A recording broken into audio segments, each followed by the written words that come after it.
costume made with stripes like a barber pole and dance around and around.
That's a great idea. Do you mind if I use it?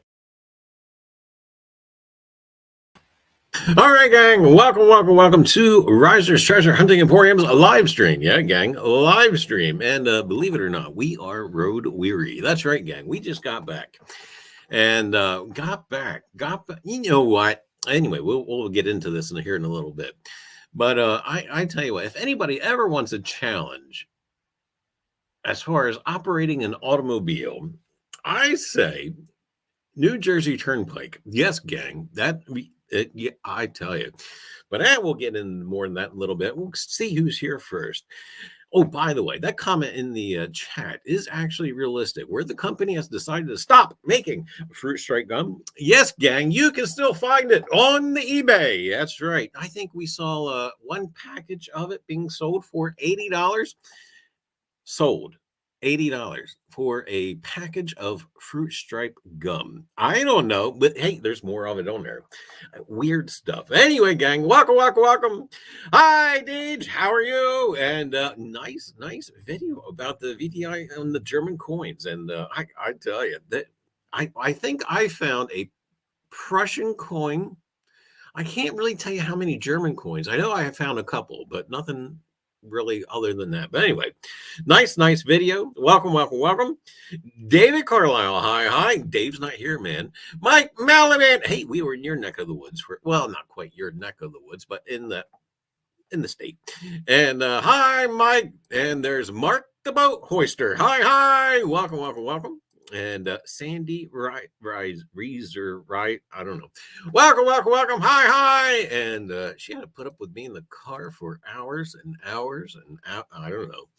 And welcome to the live stream. Jimmy Cloak, hi. Welcome.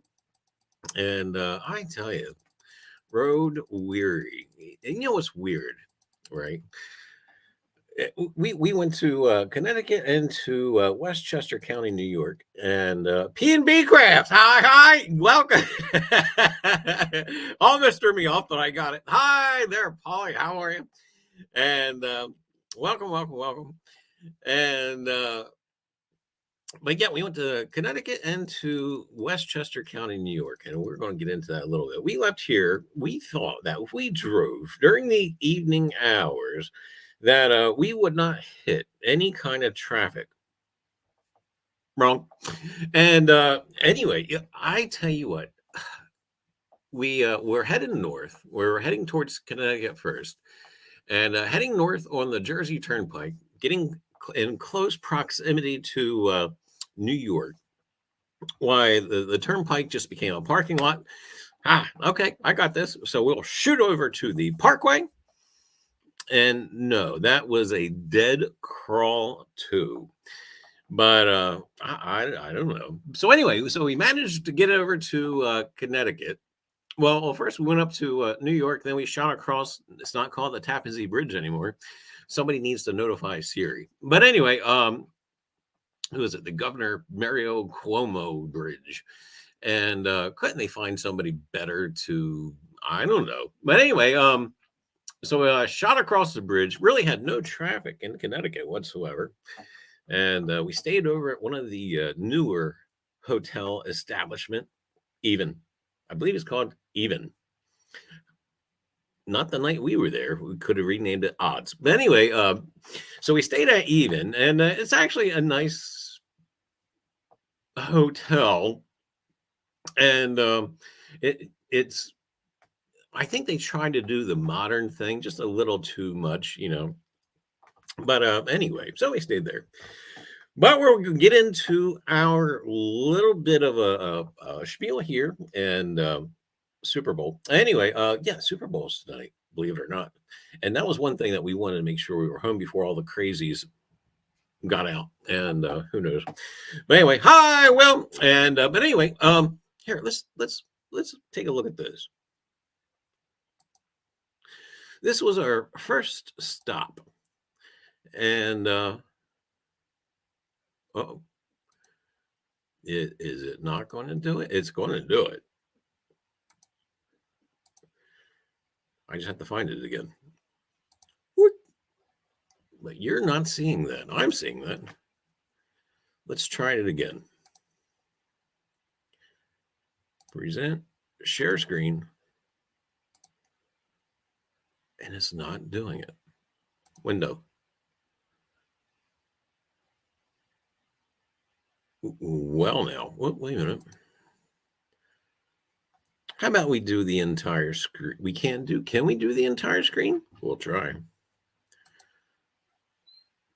All right, technical difficulty, maybe.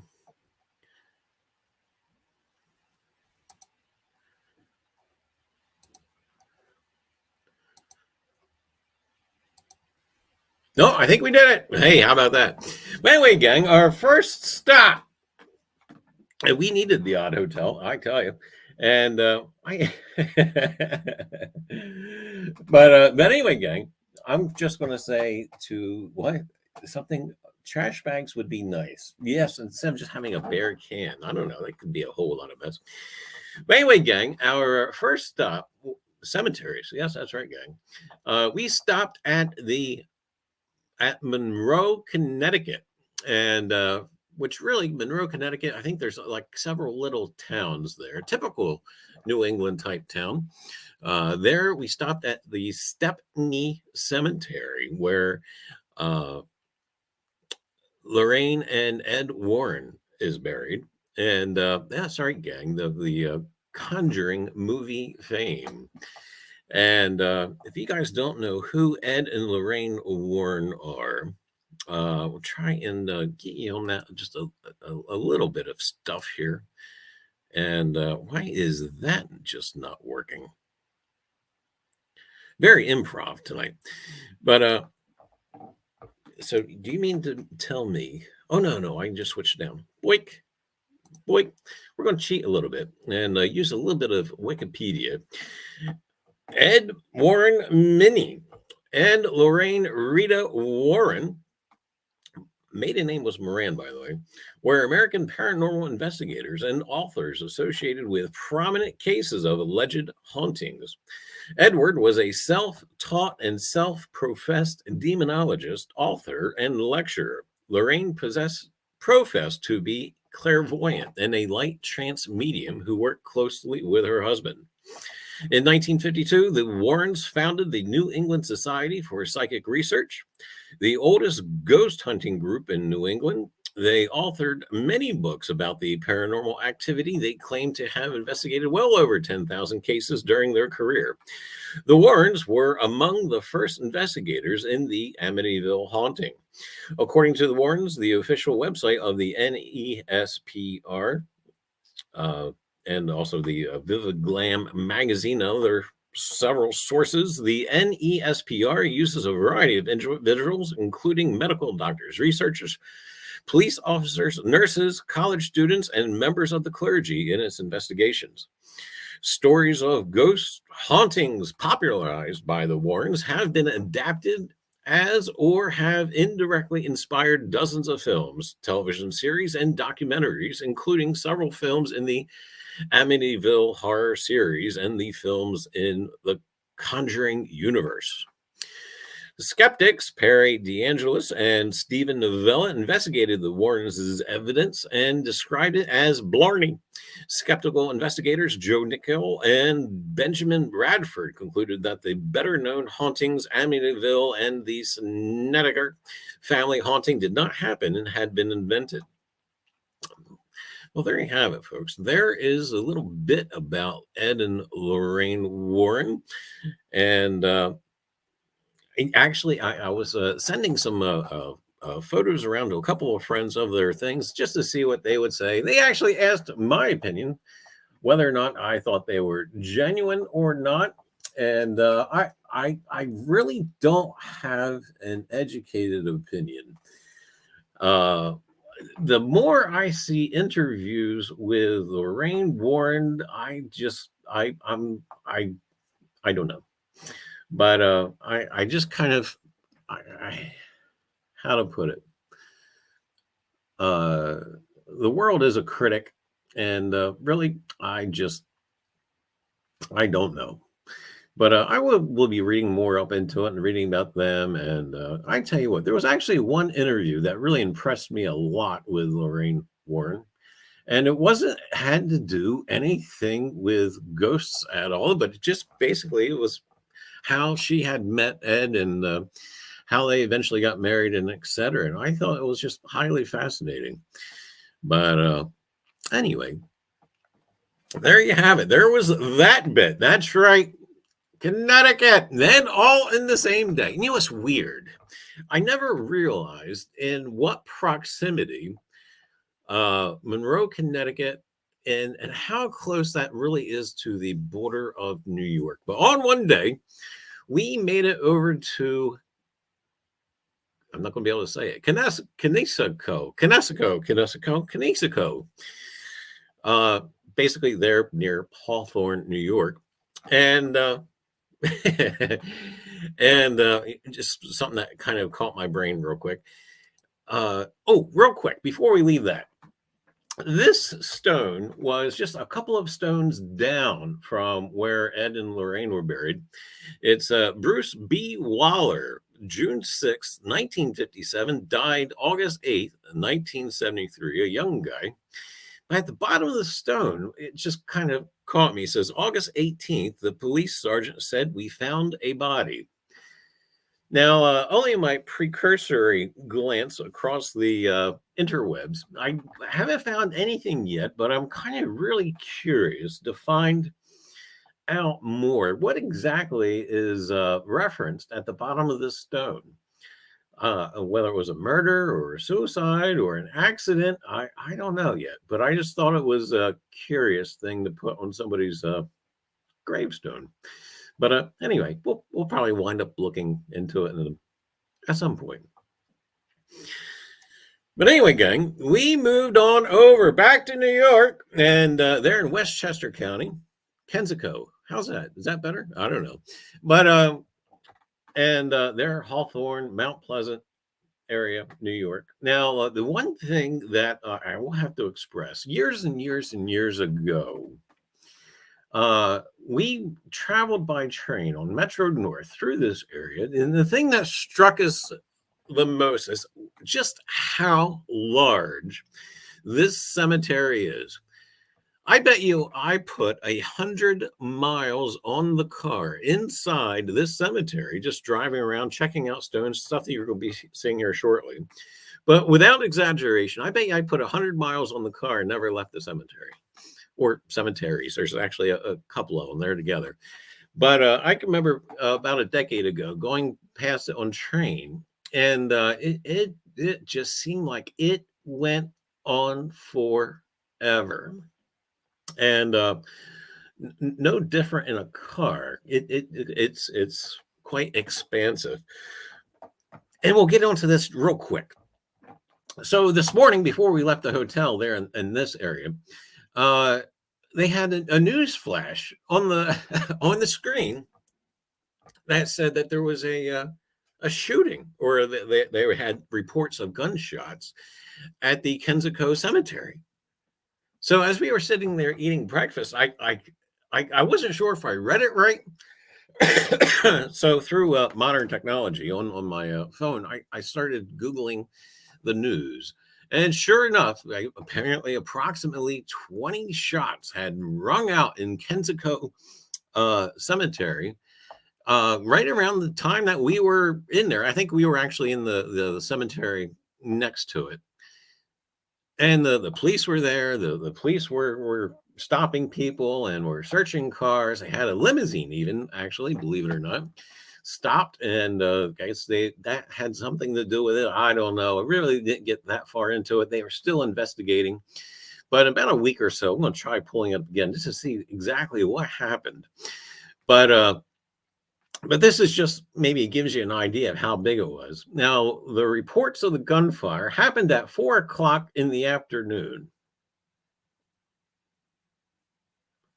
And just how expansive this is. We were probably at that time near we'll get there. Babe Ruth's tombstone is also connected to Kensico in the other cemetery.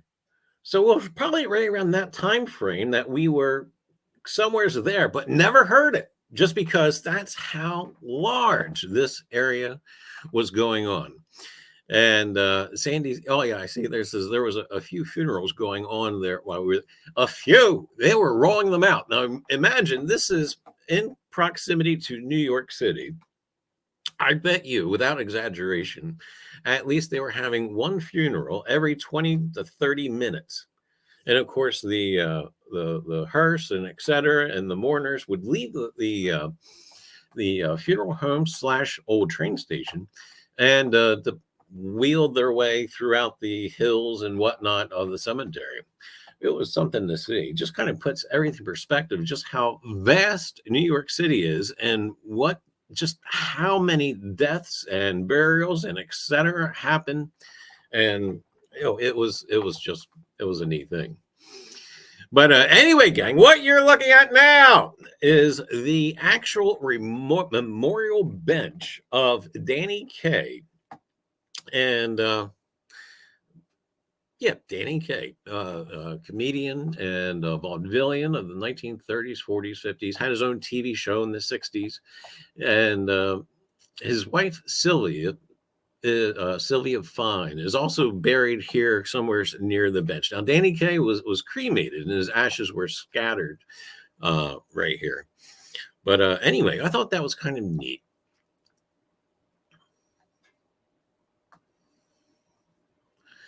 Yes, unfortunately, we weren't able to go see Lou Gehrig, but because we didn't want to be disrespectful. We were being tourists, and there was people there who were mourning and etc. So we kind of really tried to stay out of their way. Onward. There's a closer shot of Danny Kaye's bench. And as you can see, there's different things there associated with Danny Kaye, music, and he actually was an avid flyer, believe it or not. But anyway.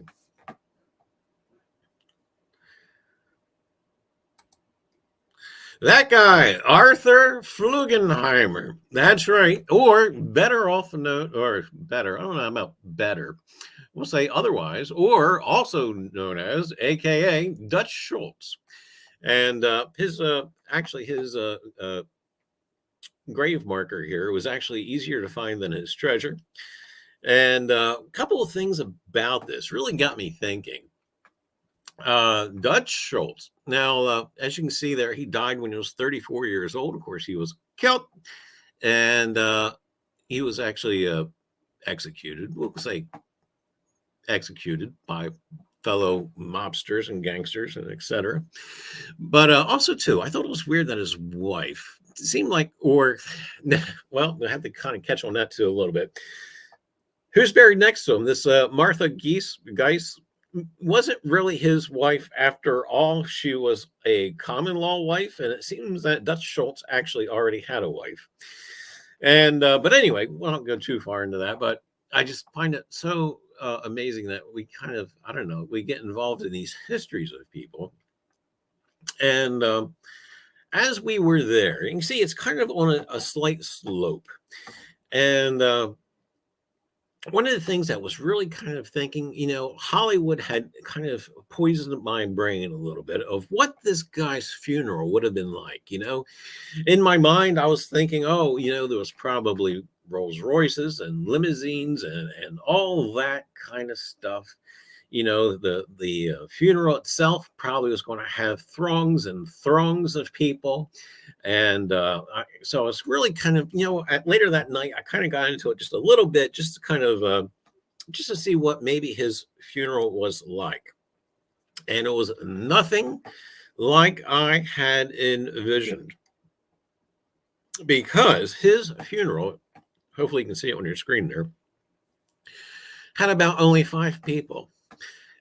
Basically, it was I don't know if it was requested to be that way or if it just happened this way or not, but Dutch Schultz's funeral was very, very scarce. And I just thought it was quite fascinating. And hopefully can I make this bigger? Maybe. Boom, boom, boom, boom, boom, boom, boom. Bigger. Go bigger. Oh, there we go. Dutch Schultz. Schultz's funeral is held secretly. And this is from a newspaper article from the New York Times on Tuesday, October the 29th, 1935. Basically, 3 women and 2 men were the only mourners in Gate of Heaven Cemetery in Hawthorne yesterday, when the body of Arthur Dutch Schultz Flegenheimer, last of New York's powerful pre-repeal gang leaders, was lowered into a grave. And we're not going to read the whole thing. Basically, Dutch Schultz was gunned down at the Palace Chop House in Newark, New Jersey. And it is said that after a disagreement with the other gangsters in regards to, basically, Dutch Schultz wanted to kill Dewey, who was then New York City's prosecutor. And, or is it for the state? Anyway, he wanted to basically kill Dewey, and the other gangsters thought it would not be a good idea. And after Schultz made several threats against Dewey, was having him followed, basically the other gangsters had him taken out and killed him at the Palace Chop House. So Dutch Schultz, treasure. Oh, I guess we got to talk about it a little bit. Supposedly Dutch has his treasure buried up near Phoenicia, New York, and up in the Catskills. And I think we've actually done a couple of live streams about it. I don't know if I ever did an actual video on it or not, but I'm sure if you search the channel somewhere, you can find it. I know Unsolved Mysteries did a segment on it, and also too, there was a most recent PBS special involving Dutch Schultz and his treasure and etc. A lot of stuff out there. Hopefully somebody finds it. We're rooting for you. But anyway, gang, there you go. Dutch Schultz. Onward. Also, too, buried there in the gates of heaven, there in Hawthorne, was Jimmy Cagney. That's right. Oh, you dirty rat. James Cagney. And really, I was thinking to myself, it's very modest. Kind of really like Danny Kaye's bench. Even though this is here in the public crypt here in the mausoleum thing, why it's really not all that overly ornate. It's not like he has his own private mausoleum. It's just it's very simple. And but anyway, James Cagney. Basically, too, recently I just saw it's the anniversary of White Heat, the movie White Heat, where Top of the World, Mom. And I thought, wow, it kind of just struck me. Of course, I know in later life he had a farm somewhere in upstate New York. I'm not sure where or anything like that, but I know he had retired to a farm and whatnot. But it was kind of neat. Very many, we're just going over highlights. There are many, notable burials there in Hawthorne. And Willie says, I'm going to leave a note that says, I left $1 million under the. I like it. Boy. There he is there, Babe Ruth. Oh, my goodness. Now, I have to say, Babe Ruth's memorial, I would say, between all the famous ones that we're trying to see and whatnot, why Babe Ruth's memorial, I think we came across the most people at. I know when we first got there, there was nobody, but by the time that we had been there and gone, there was three other couples and whatnot, other people we saw taking up and leaving baseballs and etc. And I thought it was just kind of neat. I do have to say, Babe Ruth was probably the most popular one there. And I'm trying to make that a little bit bigger.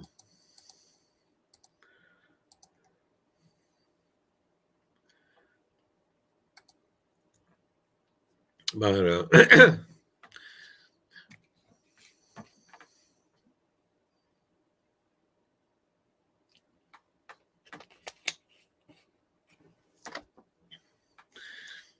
onward. Oh, food. Hey, by the way, this was dinner. This was last night's dinner.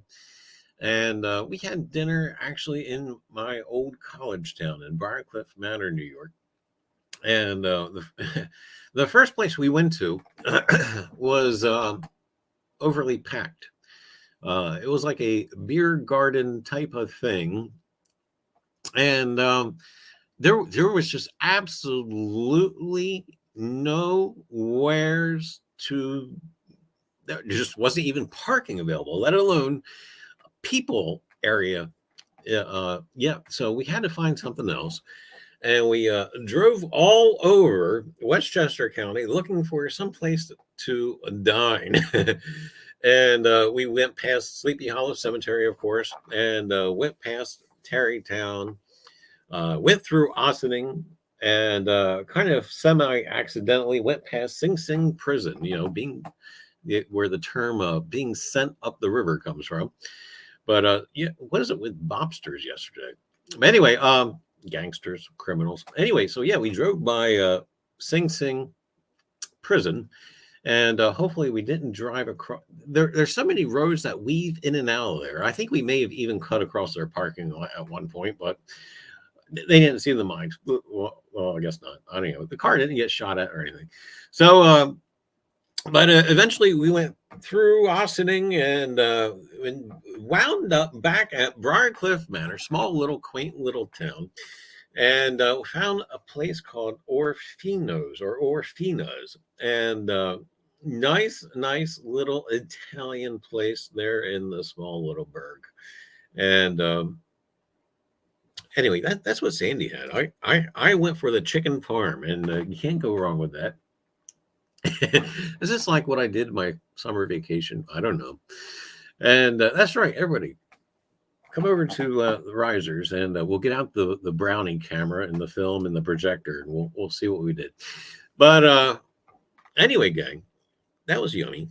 And oh, that's it. Oh my goodness, we had so much more to show and whatever, but we're just kind of not really having time for it. So we're gonna nix all that. What else do I got?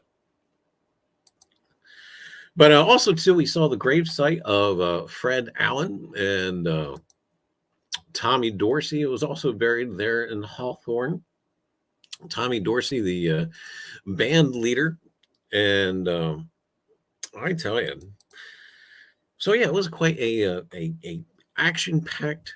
Well, I guess how much action could there possibly be in a cemetery? Well, I don't know. I guess with the shootings, I guess in there, why could be. But anyway, so yeah, we got to see a lot of memorials and grave sites and tombs and mausoleums, and we also saw Billy Burke, who was in The Wizard of Oz. She was the Good Witch. She's also buried there in Kensico, and I tell you what, it was just and they're at the office too. We were doing it a lot, which makes it easy too. Some of them, if you go into Find a Grave, if you have their app, Find a Grave website, or if you have their app, Find a Grave, you can actually have the little GPS coordinates that will take you basically through the cemetery and whatnot, and actually help you find their memorial. So I wish the other one didn't have that. Unfortunately, the gates of heaven it just didn't seem. But unfortunately, a lot of their stones are. Some of them are marked. They'll give you the row, the section, and etc. Some of them aren't marked though, and you kind of really got to puzzle through it sometimes. But anyway, now I know at Kensico they do offer maps, and of course on Find a Grave you can actually root it out. On Find a Grave you can actually do a search for notable internments and or famous internments, and cruise on through there and see different people. Anne Bancroft is also buried there at Kensico, and the author of Peter Pan, whose name I'm not going to remember off the top of my head, is also buried in there. And Rand is buried in there. And I mean, we had a blast. It was a good time. Soupy Sales, that's right. Soupy Sales is interred there. Soupy Sales is interred in the come on, brain. Soupy Sales is interred. Oh, the famous Actors Guild in New York City. The Friars Club. The Friars Club actually has a lot, if you want to call it that. They have a lot of lots. But the Friars Club actually has. Yes, I got there. And the Friars Club actually has a lot where the members can be interred at.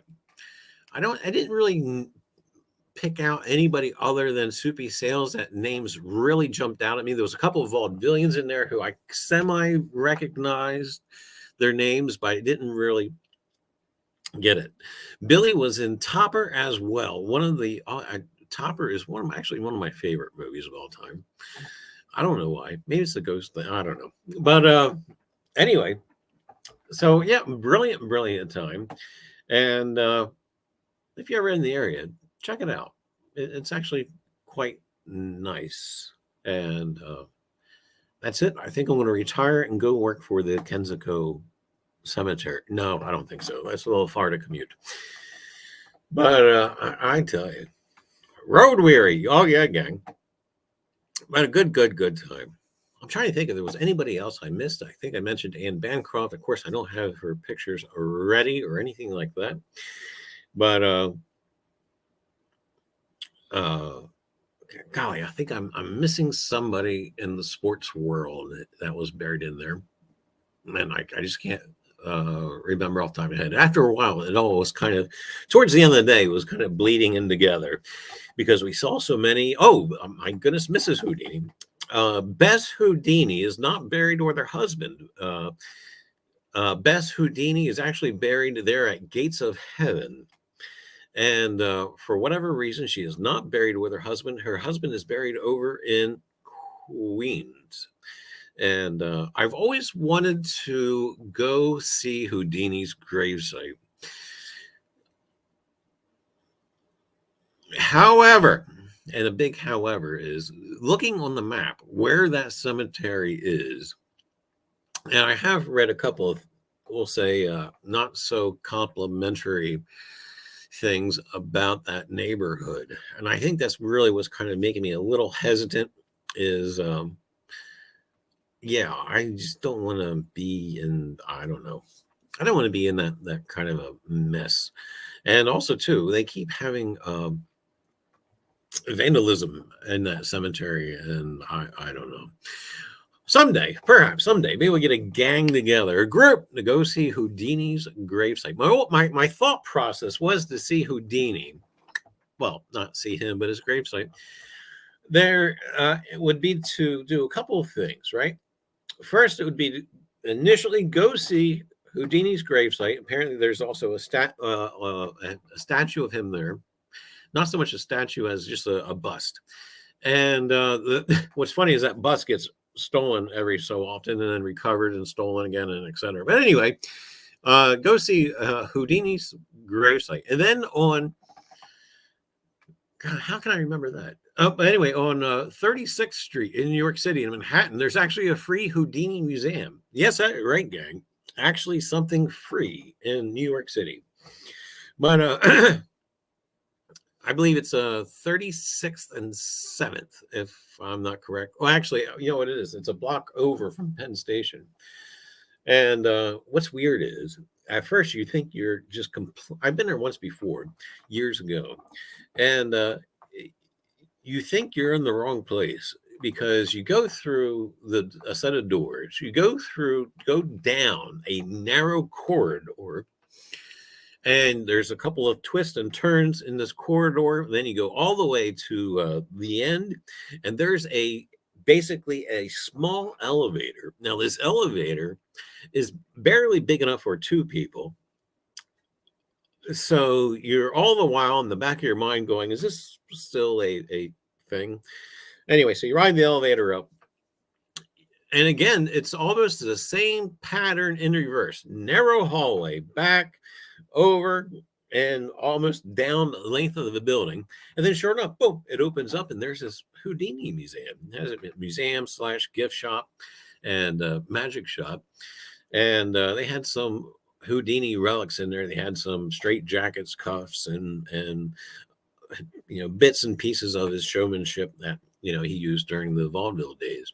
I tell you what, it was well worth the strangeness of getting to, and but it's worthwhile. So anyway, so wanted to go see the gravesite, wanted to go to the museum, and then there's actually another Houdini museum over in the Wilkes-Barre area, or is this Scranton, right there together. But I thought it would be neat to try and do that all one day.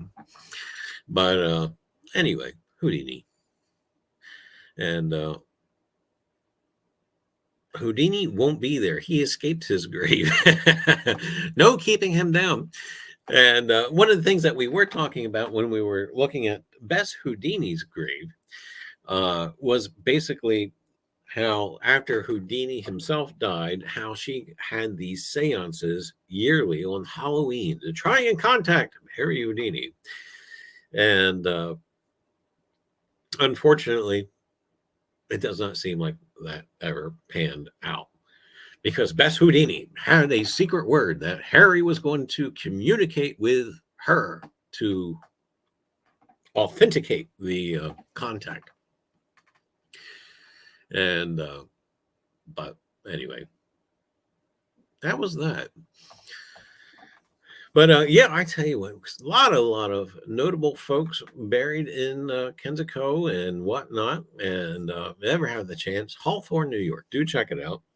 And again, you can find maps there at the office. That weird thing, they say that they have maps in the office that you are welcome to, but at the same time, trying to get in there when there's not a funeral going on, I think is just near impossible, because they were just constantly going and moving. And the other thing was neat too, was they had not just patrols,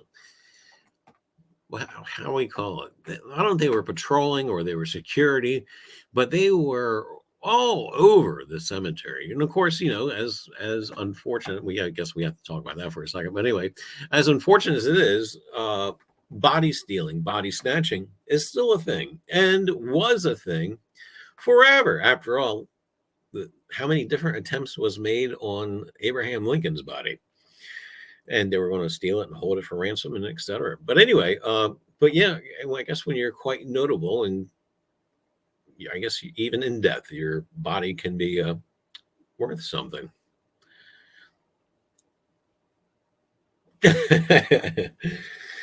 Yes, right. If you do go to Kensico Cemetery, make sure you have nothing else to do that day. Unfortunately, I don't have that photograph loaded up to the computer. I'll show it to you. I actually took one photograph, and we say it's a cemetery as far as the eye can see. That's not an exaggeration. It covers over multiple hilly ranges, and on top of one of the ranges, there's a road that goes up.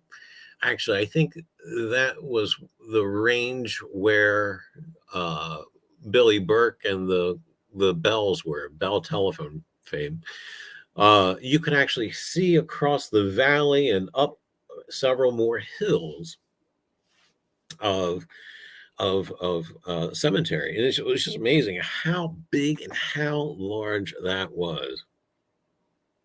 But anyway, hey, there's Mr. B. How are you? But anyway, gang, we're going to keep this relatively short. As I said, we are just kind of a little bit road weary, and after driving and driving and driving, and what's weird is driving home, there was almost nil traffic, and the goal was to get home before all the Super Bowl stuff started. And not that we wanted to watch it, just wanted to be home before all the crazies got out. But who knows how early you started tailgating? But Sandy says I need sleep. Yeah, I think we're headed that way too. But anyway, gang, on the way home, there was almost nil traffic. I tried a new route. For as long as I lived in this state, I have never once been on the Palisades Parkway. And I thought, on the way home, we're going to try it. And that may be actually a new route when going north like that to Westchester County area. No trucks, and it was a pretty good, decent straight shot. But anyway, but coming home, well, it was no traffic whatsoever. I guess everybody was gearing up for the game. I don't think we saw any notable football players now I think about it. But at the cemetery. But anyway, that's all we got tonight, gang. But I not to cut you off short, still wanted to stream and still wanted to kind of get out there and say howdy to everybody. And but we'll be back next week. We'll have actually a full lineup of a regular show. And I've already got stuff somewhat planned for it, believe it or not. No dead people. Well, they're dead now, but no special dead. No, I guess can't say that either. They're still special and dead. No cemeteries. Okay, how about that? But anyway, gang, until next week. I tell you, we'll have a good time and be more with it, be more awake. But until then, have a great week and do try and get out and find some stuff. I think for us, we got some weather coming in the next couple of days, but then it's supposed to warm back up. Oh, yeah. Anyway, gang, till next Sunday, 6 o'clock Eastern Standard Time. We'll see you then.